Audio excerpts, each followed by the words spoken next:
사도 바울은 그 질문 앞에서 우리를 앞세우고 전혀 다른 관점에서 말씀합니다. 십자가는 미련하게 보이지만 그것이 하나님의 능력이다. 우리가 이렇게 작은 소수의 성도가 모여서 함께 예배하지만 우리가 11곳에 이렇게 선교지를 위해서 기도하고 선교금을 보낼 수 있다고 하는 것이 또한 우리에게는 큰 은혜요, 큰 축복이라고 저는 믿습니다. 왜냐하면 많이 있다고 해서 여러분 남을 위하여 많이 베푸는 것도 아닙니다. 없다고 해서 못하는 것도 아닙니다. 그러나 교회의 존재의 의미가 무엇입니까? 우리끼리 모여서 함께 교제하고 힘이 낙낙하는 이것이 아니라 하나님은 교회를 통해서 또 다른 새로운 구원의 역사를 만들어가는 하나님의 나라를 확장해 나가기 위해서 이 도심, 특별히 이 메트로시티에 우리 교회를 세워진 줄로 믿습니다. 교회가 세워진 그 첫 번째 이유는 복음을 전하는 것입니다.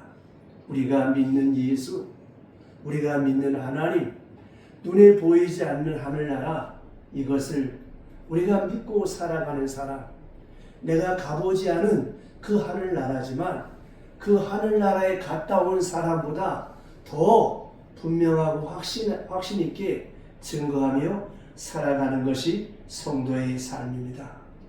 여러분, 우리는 가끔 그런 생각할 때가 많지요. 내가 보지 않은 것에 대해서 어떻게 말할 수 있나? 듣지 않은 것에 대해서 어떻게 말할 수 있나? 그러나 인간의 이성의 한계를 초월하여 역사하시는 하나님의 세계를 생각해 볼 때에 얼마나 신묘막측한 역사가 많습니까? 그 많은 역사의 기록이 산 증거가 성경 66권이지요.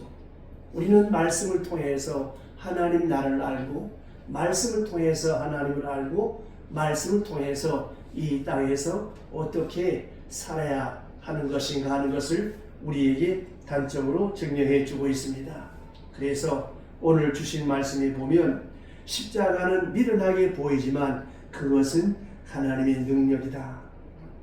어떻게 우리가 이 말씀을 이해할 수 있겠습니까? 십자가가 무엇입니까? 십자가는 처절한 사형장의 모습이요, 가장 비참한 인간 패배와 실패의 마지막을 말하는 것이 십자가입니다. 당시 고린도 교회가 처한 현실은 겉으로 보면 능력 있고 화려한 교회였습니다. 말 잘하는 사람을 좋아했고 철학과 지혜를 중시했고 눈에 보이는 영향력을 원했습니다. 그러나 바울은 아주 불편한 말을 합니다. 너희가 자랑하는 지혜로 오늘 말씀에 하나님을 알 수 없다. 그리고 복음의 핵심은 십자가를 내세웁니다. 십자가. 그 당시 이 고린도 교회 사람들에게 설득력 없는 그런 말씀이었습니다. 왜냐하면 전자에 말씀드렸던 것처럼 십자가는 패배와 수치와 실패의 상징이었기 때문에 그렇습니다. 그런데 오늘 말씀에 뭐라고 말씀합니까? 십자가의 도가 멸망하는 자들에게는 미련한 것이요, 십자가는 효율적이지 않습니다. 즉각적인 성과를 보여주지 않습니다. 세상의 논리와는 정반대입니다. 그러나 바울은 단호하게 말합니다. 구원을 받는 우리에게는 하나님의 능력이다. 왜 하나님의 능력이라고 했겠습니까? 하나님께서 세상에 죄악된 인간을 구원하기 위하여서 여러 가지 많은 방법이 있겠습니다마는 창세로부터 요한계시까지 하나님께서 역사하신 사건들을 보세요. 범죄하고 부패한 인간들을 물로 심판을 해도 소용이 없었고, 그 이후에 노아의 후손들이 다시 또 범죄하게 되어서 소돔성이 망하는 이 끔찍한 사건들이 앞에 있었고 하나님의 저주와 형벌이 있었지만 이것은 인간을 구원하지 못했습니다. 인간을 구원하고 인간에게 참된 삶의 양식을 가르치고 인도하는 것은 바로 예수 그리스도의 사랑. 그 예수 그리스도의 사랑은 십자가로부터 기인된 것이고, 그래서 오늘 바울은 말하기를 하나님은 하나님의 미련한 것이 사람의 지혜보다 낫고 하나님의 약한 것이 사람의 강함보다 낫다. 하나님은 일부러 초라하고 나약하고 처참한 방식을 통해서 인간을 구원하시고 인간을 만나 주십니다. 왜냐하면 그렇게 해야만 인간 구원이 인간의 업적이 아니라 하나님의 전적인 은혜이기 때문에 그렇습니다. 선교도 그렇습니다. 선교는 이 정도면 성공이다라고는 결과가 아니라 그래도 하나님을 신뢰한다라고는 고백입니다. 한 선교사님의 시대적인 간증입니다. 선교지에 후원이 많이 끊어지던 시기에 매달 한 작은 교회로부터 선교 헌금이 변함없이 도착이 되어졌습니다. 그 선교 헌금의 액수는 그렇게 크지 않았습니다. 그때 선교사님은 이렇게 말했습니다. 그 헌금은 하나님이 아직 나를 이 선교지를 포기하지 않으셨다라고 하는 것이라고 그는 그렇게 확신했습니다. 세상에는 작아 보이지만 하나님 나라에는 능력으로 작용하는 헌신이었다라고 하는 것이죠. 그래서 말입니다. 우리가 이렇게 작지만 매달 네 번째 주일마다 선교주의를 선포하고 우리가 이 공동 기도문으로 함께 기도하는 이것이 비록 내가 저 척박한 오지에 나가서 선교하지 못하지만 그 선교사님들에게 기도로 후원을 하고 여러분이 드리는 작은 그 선교 헌금이 그 선교사님 사역에 힘이 되어서 선교의 영역이 넓어지게 되는 줄로 믿으시길 바랍니다. 아멘. 이 대한민국이 전쟁의 폐허위기 속에서 많은 선교사들이 이 땅에 들어왔습니다. 구한말 어둡고 암울하였던 때에 많은 선교사님들이 자기의 안정된 삶을 포기하고 무엇 때문에 척박한 소망이 없는 이 조선 땅에 왔겠습니까? 이 나라를 살리기 위해서, 이 민족을 살리기 위해서. 그래서 우리가 선교 140년의 짧은 역사 속에 이 대한민국이 선교의 강국이 되어졌습니다. 여러분, 우리는 작지만 11개의 교회를 또 2명의 장학생을 우리가 키우고 있습니다. 제가 필리핀에 갔다 온 이후에 계속 제가 소식을 받습니다만은 한 달에 50만 원이면 약대를 갈 수 있고 의대를 갈 수가 있어요. 저는 새벽마다 기도합니다. 여러분의 사업이 번창해서 우리 교회도 저 척박한 땅에 교회도 세우고 그리고 학생들을 키워서 의대를 보내고 약대를 보내서 그들이 예수 그리스도로 무장되어져서 척박한 곳에 나이팅게일처럼 슈바이처 박사처럼 데레사 수녀처럼 헌신하는 그런 일꾼을 양성하게 되어지기를 주의 이름으로 축원합니다. 보세요. 우리는 돈 5만 원, 10만 원 그게 크지 않습니다. 그러나 저 선교지에서는 그것이 엄청난 힘이 되어지는 것입니다. 우리 교회뿐만이 아니라 다른 교회에서도 후원하게 되지요. 십시일반으로. 그 헌금이 모여져서 선교의 역사가 이루어지는 것입니다. 우리나라에 콜레라가 창궐할 때 외국 의사들이 이 땅에 와서 콜레라를 예방하는 그 백신을 개발하지 않았습니까? 우리의 자녀들이 의대를 나오고 약대를 나오고 또 다양한 기능을 가지고 저 척박한 땅에 가서 복음을 전하는 도구가 되어진다면 얼마나 좋겠습니까? 그래서 말입니다. 하나님은 약한 자를 통해서 일하신다는 것입니다. 유대인은 표적을 구하고 헬라인은 지혜를 찾나. 이 말이 무엇입니까? 사람들은 여전히 눈에 보이는 증거를 원합니다. 그러나 하나님은 십자가를 통해서 이렇게 말씀하십니다.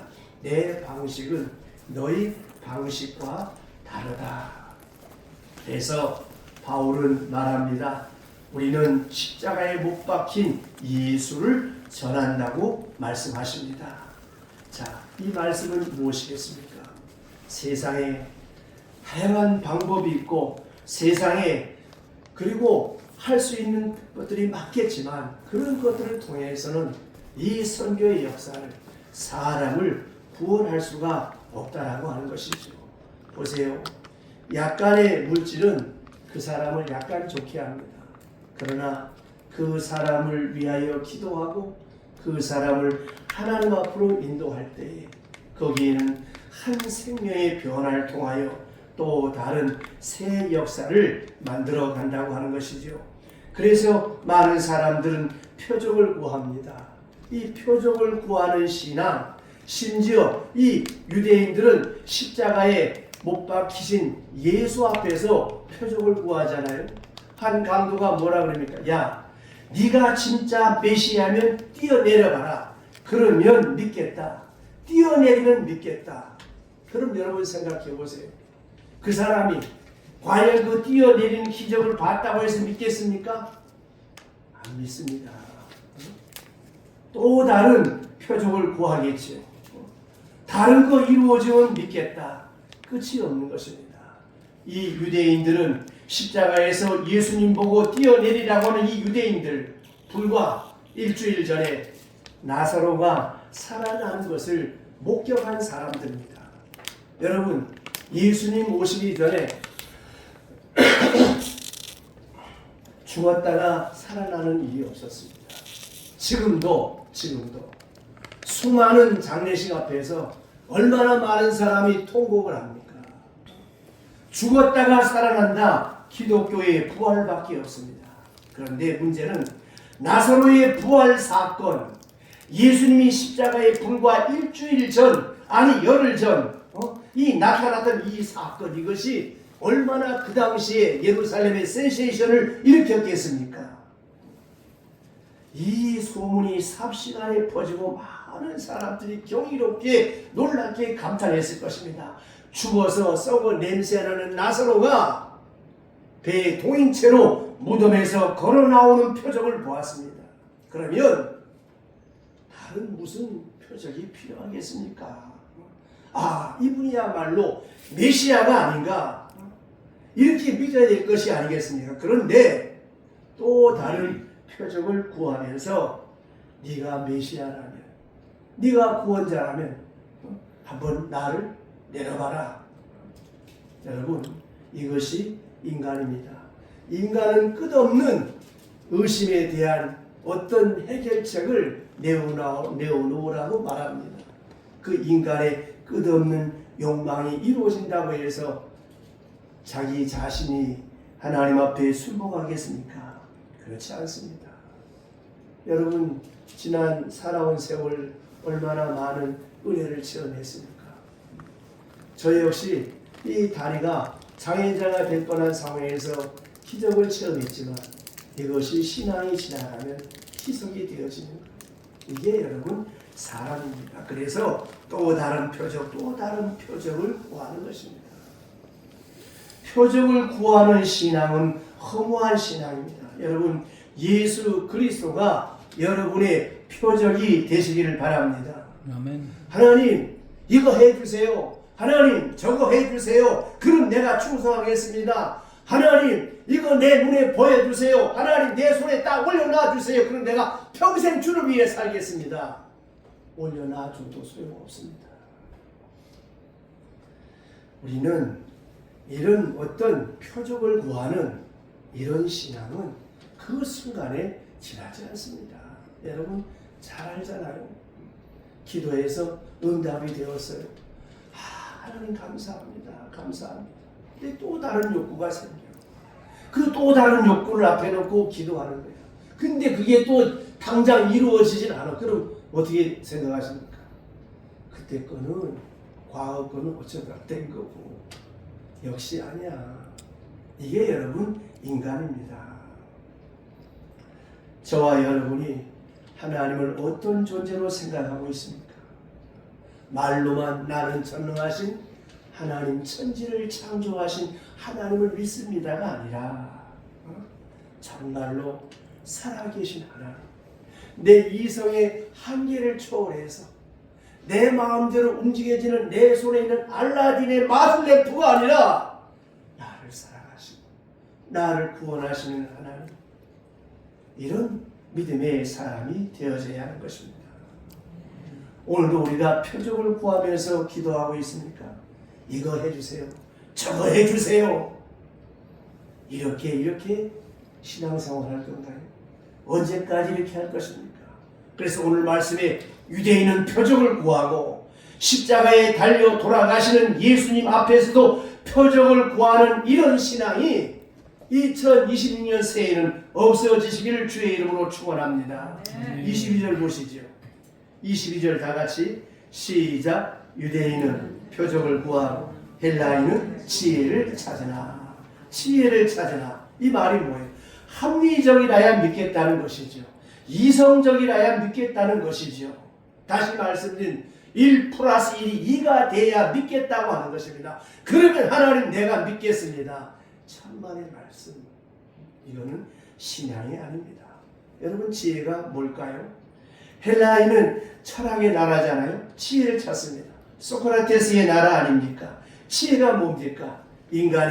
인간의 이성이 불완전하다고 하는 것을 깨닫는 것이 지혜요. 인간의 이성으로는 어떤 해답을 주지 않는다라고 하는 이것을 아는 것이 지혜라고 하는 것입니다. 사람이 얼마나 부족합니까? 여러분 몸을 한번 생각해 보세요. 나는 근자에 와서 내가 50이 넘고 60이 넘어서 깨닫는 게 있어요. 야, 우리 몸처럼 완벽한 올 오토매틱 시스템이 없다. 저기서 뭐가 날라와요? 눈 감아라. 자동으로 눈이 딱 감기는 거야. 인간의 센서만큼 예민한 기계가 있을까요? 없습니다. 인간의 감각처럼 예민한 감각이 있을까요? 없습니다. 여러분이 영양제를 많이 드시죠? 나는 약을 먹을 때마다 참 신기한 게, 머리가 아픈데 그 알약을 먹으면 어떻게 그게 효과가 나타날까? 그게 배속으로 들어가서 배에서 되면 끝날 텐데 참 신기하잖아요. 근데 그 약 성분이 정확하게 아픈 데 가서 딱 고치잖아요. 머리가 아프다. 맞다, 개보린이 되면서 개보린을 먹으면 머리가 안 아프잖아요.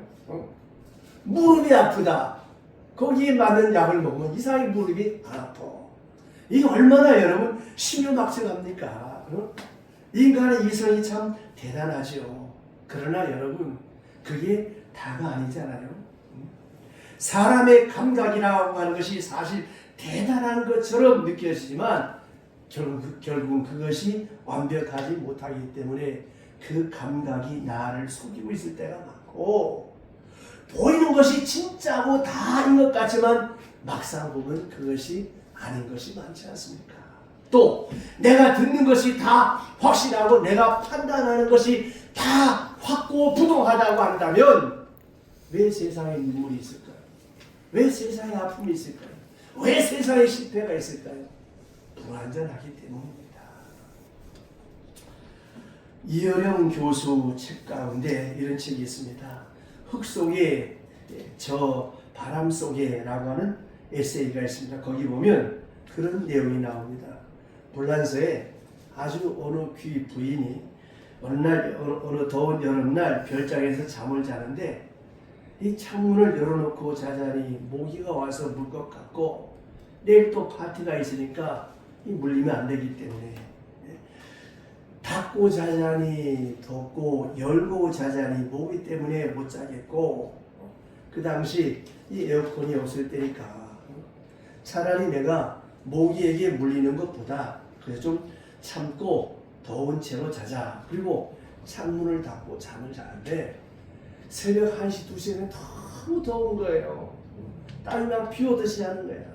너무 짜증이 나서 이놈의 날씨 왜 이렇게 덥나? 옆에 있던 그 의자를 들고 확 창문을 닫니 쨍그랑 우리가 깨어졌어요. 아, 시원하다고 잤습니다. 아침에 자고 나서 보니까 창문은 멀쩡해요. 화상된 거울이 박살이 났어. 여러분, 이게 인간의 감각이고 이게 여러분 인간의 모습입니다. 창문은 여전히 닫혀 있습니다. 의자를 집어던져서 유리차 있게 쨍그랑 소리가 나는데 보니까 화장대 거울이지 창문은 닫혀 있어. 이 말은 더운 가운데 그대로 잤다고 하는 것입니다. 그러니까 우리가 뭐 지혜 있다고 말할 수 있겠습니까? 우리의 보는 것 자체가 진리가 아닐 수 있고요. 우리의 감각 자체가 완벽한 것이 아니고 듣는 것 자체가 확실하지 않다고 하는 것입니다. 4세기의 성자 성 아우구스티누스가 어느 날 인간의 이성의 한계가 뭐냐? 이 이성의 한계가 뭐냐? 라고 그는 질문하면서 고백하기를 창문이 4개가 있는데 그 창문 3개, 4개가 있는 집에 창문이 3개밖에 없는 그런 집과 같다. 이게 인간 이성이라고 했습니다. 자, 창문 4개인데 창문은 3개밖에 없어요. 북풍이 불어오면 남쪽 창을 뜯어다가 북에다 틀어막습니다. 남풍이 불어오면 서쪽에 있는 창을 뜯어다가 남쪽을 틀어막습니다. 뭘 말하는 거예요? 해답이 없어요. 항상 부족해요. 이것이 철학입니다. 이것이 인간이 이루어놓은 이성이에요. 영생에 대한 해답 없는 인간 이성으로는 만족감을 얻을 수가 없다고 하는 것이죠. 항상 부족한 거예요. 4개인데 3개의 창으로 어떻게 4개를 막을 수가 있겠습니까? 사람의 머리는 항상 제한적이라고 하는 것입니다. 그래서 여러분 생각해 보세요. 내 이성의 한계를 초월한 내가 알지 못하는 의식의 세계, 무의식의 세계, 볼 수 있는 세계, 볼 수 없는 세계를 한번 생각해 보세요. 보이는 것은 정확히 제한된 것이고 알 수 있는 의식의 세계도 내 카테고리 안에 갇혀 있는 거예요. 내 IQ 안에 갇혀, 내 이성 안에 갇혀 있습니다. 그 이상도 그 이하도 알 수가 없는 것이죠.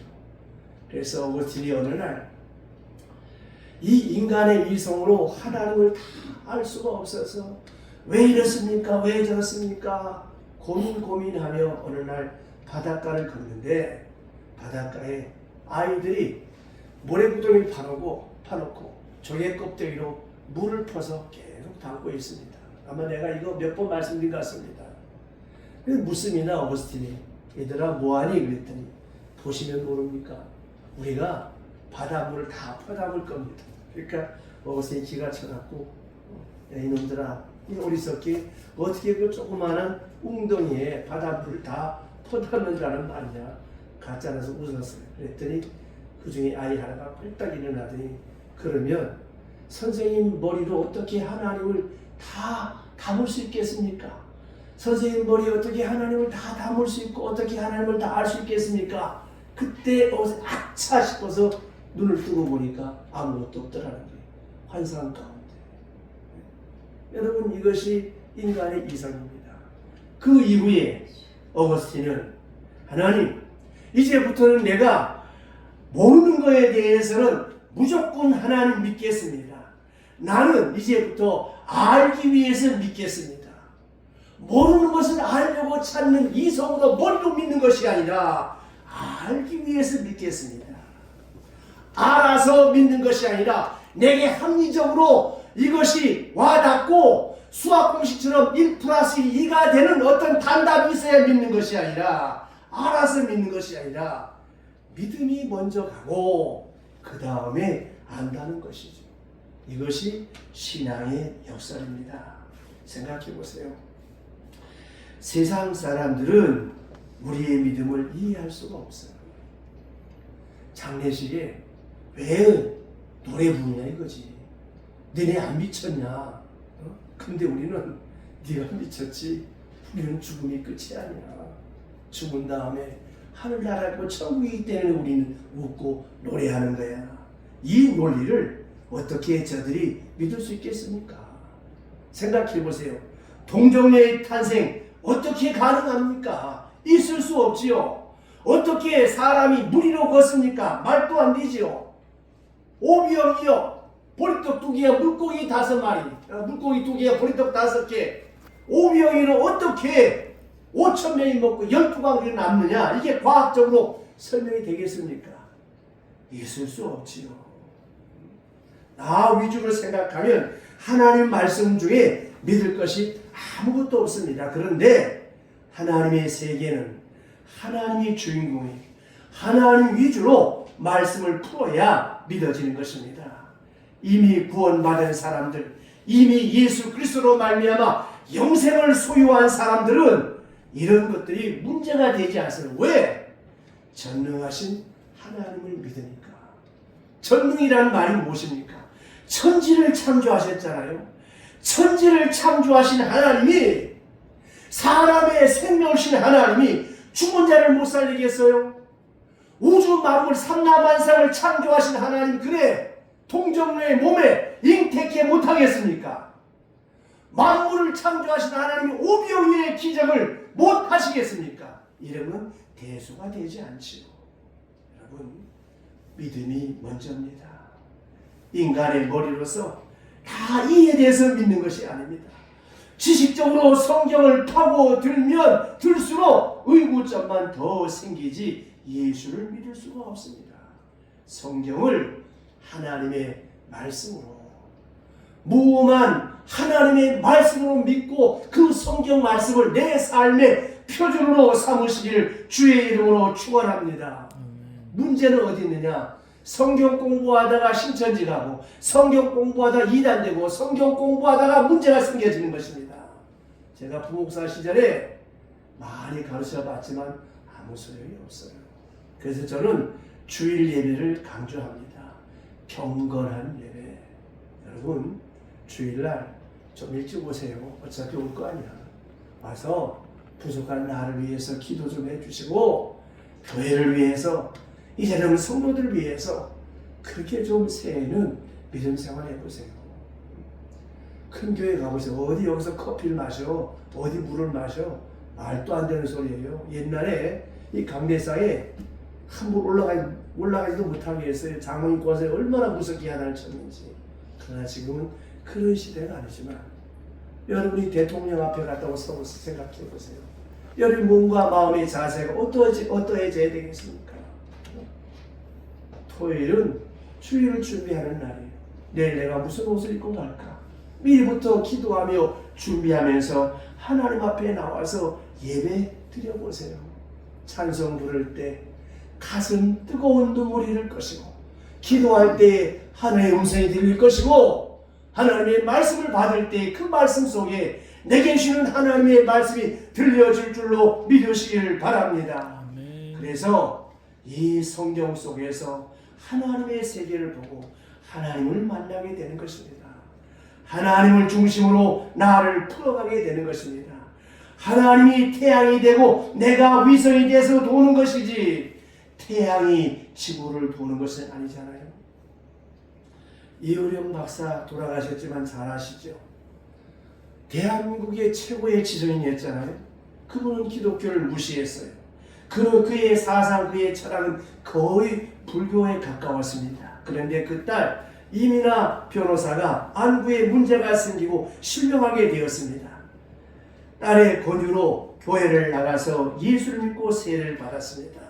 그분은 그의 저서 지성에서 영성으로라고 하는 그 책 속에서 이렇게 고백합니다. 과거에 오류로만 보였던 성경이 지금은 굿을 꿰듯이 새롭게 보인다. 대한민국 최고의 지성이 성경을 지식으로 믿은 것이 아니었습니다. 믿고 보니까 오류가 많았던 이 기독교, 이 무시하던 그 기독교를 믿고 보니까 알았어요. 하나님을 알았어요. 천지 창조의 신묘막적한 비밀을 알았어요. 인간의 생과 사와 화와 복을 주관하시는 전능하신 하나님을 알게 되었다고 하는 것입니다. 그는 이렇게 고백합니다. 나는 딸에게 이렇게 말했습니다. 나의 지성과 지식, 돈이 너를 구원하지 못했다. 정말 내가 주 안에서 평안을 얻었다면, 예수님 안에서 새로운 생명을 찾았다면 그것은 나의 지식이, 나의 지성이 무력함을 증명한 것이 아니냐. 그리고 내가 이 무력함에 매달려서 한평생을 헛되게 살았구나. 그의 딸 이민아 변호사 앞에서 고백한 고백입니다. 이렇게 주님의 진리의 복음 안에서 자신의 이성에 허무한 것을 고백하였습니다. 지혜를 찾는 헬라인의 허망한 모습이죠. 23절 보실까요? 다 같이 23절 큰 소리로 시작. 우리는 십자가에 못 박힌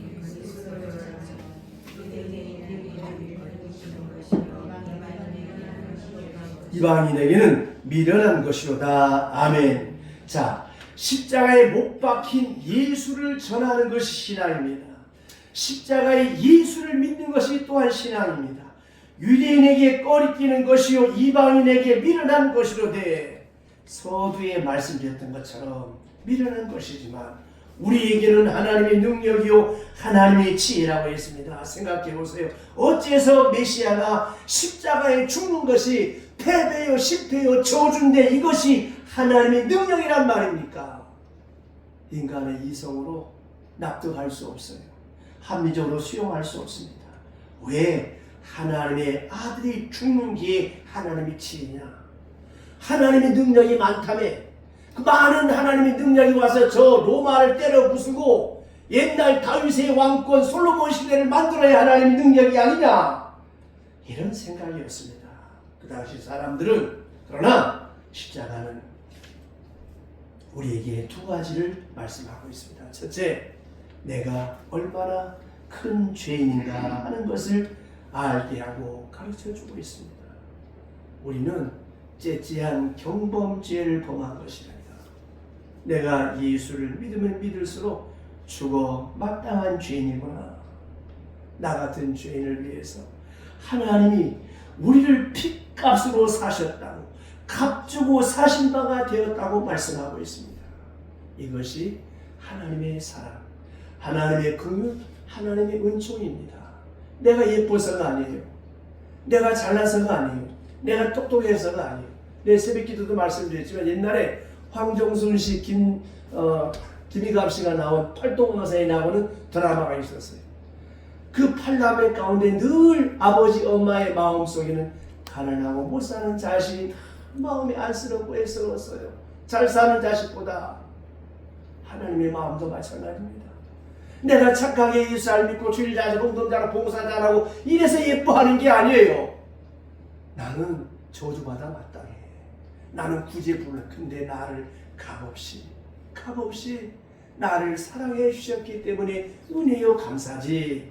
내가 착하고 이렇게 말 잘 듣고 이거는 보상입니다. 이거는 여러분 은혜가 아니에요. 내가 한 것에 대한 보상을 받은 것뿐이죠. 그런데 나같이 초라한 존재를 하나님이 핏값으로 사셨다. 값주고 사셨다.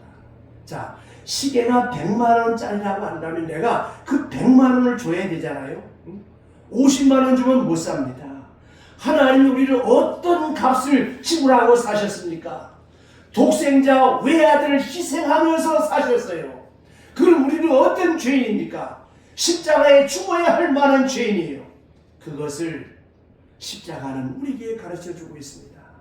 십자가를 바라볼 때마다 우리는 겸손해질 수밖에 없잖아요. 십자가를 바라볼 때마다 내가 얼마나 큰 죄인인가. 십자가를 바라볼 때마다 하나님의 은혜에 감격. 그 이상의 아무것도 없어야 돼요. 또 다른 인간적인 기본 욕구가 뭐가 있고 이런 거 다 필요 없습니다.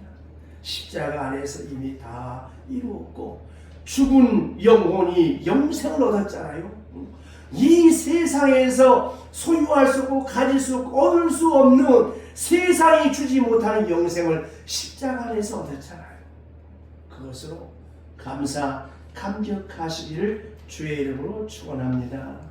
또한 십자가는 내가 얼마나 가치 있는 존재인가 하는 것을 내게 말씀하고 있습니다. 내가 이 시계를 100만 원 주고 샀다면 이 시계는 뭐예요? 내게 그만큼 100만 원어치 만큼의 값어치가 있는 것이 아니겠습니까? 10만 원짜리 밖에 안 되는데 100만 원 주고 살 사람은 없잖아요. 하나님이 독생자 외아들을 희생하셔서 우리를 사셨다면 하나님 앞에서 우리의 가치는 뭐예요? 하나님의 아들과 딸의 가치인 줄로 믿습니다. 우리는 예수 믿는 순간 하나님의 아들과 딸이 되는 것입니다. 그 이상의 무슨 욕구가 필요하고 그 이상의 무슨 지혜가 필요하고 무슨 합리적 이론이 필요하겠습니까? 십자가 안에서 이미 다 이루어주셨고 이미 다 우리의 지혜로 채워준 줄로 믿으시기를 바랍니다. 아멘. 이유령 박사의 얘기를 하나 더 하겠습니다. 이유령 박사의 딸이 각막에 이상이 생겨서 실명의 위기가 왔을 때 그는 시각장애자가 된 줄 알았습니다. 그래서 교회 나가기 시작했는데 교회 나간다고 결심한 다음에 다른 의사한테 가보니까 오진이었습니다. 눈에 아무 이상이 없었어요. 그래도 하나님하고 약속한 걸 어떻게 하겠습니까? 그래서 예수를 믿기 시작했습니다. 그런데 눈이 났고 암에서 그저 이제 생리에 연장되는 그런 과정 속에서 그분이 이런 글을 씁니다. 내 자식 병 고쳐주면 믿고 안 고쳐주면 안 믿는 하나님이 아니었기 때문이라고. 망막이 고쳐졌다고 해서 내가 언제 안 죽느냐고. 눈이 나았다고 해서 암이 없어졌다고 해서 내가 언제 안 죽느냐고. 진정한 기적은 예수의 부활뿐이고 하나님을 믿어 영생을 얻는 것 외에는 다른 기적이 없다고 했습니다. 여러분, 이민아 박사의 고백이 우리의 신앙 고백이 되어지기를 주의 이름으로 축원합니다. 하나님은 우리의 태도와 관계없이 우리를 사랑하셨습니다. 그것이 십자가의 증표로 나타난 것입니다. 예수 안에 우리는 영생을 발견하고 복된 내일을 기대할 수가 있습니다. 이제 우리 기도의 제목을 바꿔봅시다. 새해에는 하나님 이것 주세요, 저거 이루어 주세요, 이런 표적 찾지 말고 지혜를 구하지 말고 하나님 이미 주신 응답을 깨닫게 해주세요. 이렇게 한번 기도해 보십시다. 여러분, 이미 다 받았잖아요. 죽을 병에서 살아나야만 감사하겠습니까? 병 안 걸리고 지금까지 살아온 거 얼마나 감사합니까? 감사하시길 바랍니다. 돌이켜보면 받은 것이 너무 많습니다. 우리의 욕망을 나라고 하는 중심에서 해석하지 않는다면 하나님은 다 주시고 영생까지 보장해 주셨어요. 이걸 믿고 나가는 사람들이 믿음의 조상들이에요. 그래서 아브라함은 자식까지 아들까지 과감하게 하나님 앞에 바칠 수 있었던 것이 아니겠습니까? 하나님은 물론 그런 걸 요구하는 것은 아닙니다. 더 나아가 이삭은 우물을 파놓고 뺏으러 오면 싸우고 다투는 것이 하나님 앞에 부덕하기 때문에 빼앗으려고 하면 그냥 주고 또 옮겼습니다. 왜 그랬을까요? 하나님의 살아계심이 있기 때문에. 그래서 그렇게 산 사람에게 준 보상이 뭐예요? 이삭이 옮겨 다니는 곳마다 땅만 파면 물이 나오는 거야. 이게 여러분 하나님의 축복입니다. 손에 보고 사세요. 그래야 하나님이 보상해 주십니다. 여러분, 하나님 나라를 기약받은 사람은 그런 시시껍질한 물질적인 것이 중요한 것이 아닙니다. 오직 하나님만이 중요한 것입니다. 야곱은 숱한 고난 속에 전혀 불평하지 않았어요. 고난 당하려면 고난 당해라, 나는 영생을 소유했다고는 차원에서 그는 원망 불평이 없었습니다. 그래서 야곱이 하나님의 복을 받는 사람이 됐잖아요. 요셉은 억울하게 누명을 쓰고 노예살이를 합니다. 잘 살던 아들이, 귀족 같은 아들이, 왕자 같은 아들이. 그러나 그는 영원한 미래에 대해서 불안해하지 않았어요. 노예면 어떠냐? 평생 노예로 살아 좋다. 그 마음 가지고 무등생 노예가 되었다고 하는 것입니다. 무등생 노예로 살 수 있는 삶의 비결이 뭐예요? 이렇게 살면 와투데이 후에 내게 복이 올 거다, 이런 얄팍한 계산적인 신앙이 아니었어요. 하나님이 나와 함께 하십니다. 하나님이 나를 보고 계신다. 하나님이 내 걸음을 인도하신다. 이 믿음 가졌기에 요셉은 흔들림이 없었습니다. 이런 신앙의 소유자가 되시기를 주의 이름으로 축원합니다. 이제 우리는 욕망을 십자가 안에 다 채우고 영생을 소유한 자로 어떻게 살아야 되겠습니까? 내 이웃의 결핍을 채워주면서 내가 살아가는 그런 존재가 되어져야 되지 않겠습니까? 여러분, 하나님이 우리에게 주신 그 거룩한 은혜와 은총을 나 하나라고 하는 사람의 틀 속에 갖추어 가두어 놓고 사는 것이 아니라 내가 소금을 먹으면 자동적으로 물이 먹고 싶은 것처럼 새해는 여러분의 심령 속에 이 은혜가 충만하여서 이 새해에 하나님을 모르는 사람들을 하나님 앞으로 인도할 수 있는 그런 믿음의 삶이 있어지시기를 주의 이름으로 축원합니다. 아멘. 한 가지만 더 말씀드리고 마치겠습니다. 여러분 잘 아시는 안희숙 여사 죽으면 죽으리라 하는 책의 저자, 그분이 감옥에서 나오는데 사과 장사가 사과를 팔고 있어요. 그 사과 장사 아주머니에 가서 이 안희숙 씨가 이제 전도를 합니다. 사과 장사의 그 욕구 욕망은 뭐예요? 오늘 가지고 난 사과 다 파는 거예요. 아주머니, 오늘 이 사과 다 팔면 얼마예요? 네, 얼마입니다. 아주머니, 내가 오늘 이 사과 다 사가겠습니다. 저하고 30분만 얘기합시다. 그래서 그 아주머니에게 30분 동안 전도하는 거예요. 이게 전도입니다. 주보 한 장 주고 예수님 말 한마디 하고 그렇게 끝나는 것이 아니에요.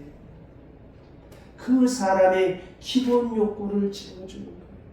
내가 예수 믿는 사람으로서 배려와 희생과 헌신과 그리고 온유 겸손한 미덕이 내 말을 통해서 내 손끝을 통해서 내 발끝을 통해서 나타나게 될 때 이것이 세상 사람들에게 미련한 것처럼 보여지지만 이것을 통하여 하나님의 능력이 나타나는 저와 여러분이 되시기를 주의 이름으로 축원합니다. 기도합시다. 하나님 아버지, 우리 교회가 이렇게 미력하나마 여러 곳에 복음을 전하는 교회가 되게 하여 주심을 감사하고 감사합니다. 이 아침 십자가를 붙드는 믿음의 사람, 예수의 사람들 되게 하여 주옵시되 세상적으로 볼 때 미련하고 어리석게 보이지만 십자가가 능력이라고 했습니다. 하나님, 이 십자가는 무엇입니까? 나를 위하여 희생하신 주님의 사랑의 모습이요, 사랑의 현존한 역사가 우리 가운데 나타나는 것이 아니겠습니까? 말로만 하나님의 사랑을 외칠 것이 아니라 안희숙 씨처럼 하나님, 우리도 이렇게 우리 주변의 사람들을 위하여 나를 희생하고 나를 그곳에 던져서 나로 인하여 감화와 감동이 있어지는 예수의 사람, 하나님의 사람들 되게 하여 주옵시되 이렇게 사람들은 줄어들었지만 믿음은 꺼지지 않게 하시고 환경은 어려워졌지만 우리 교회로 하여금 사명 내려놓지 않게 하신 하나님 감사합니다. 십자가의 미련함이 오늘 현실 속에서 능력으로 나타나 더 많이 선교하고 더 많이 기도하는 이 한 해가 될 수 있도록 축복하여 주시옵소서. 예수님의 이름으로 기도드리옵나이다. 아멘.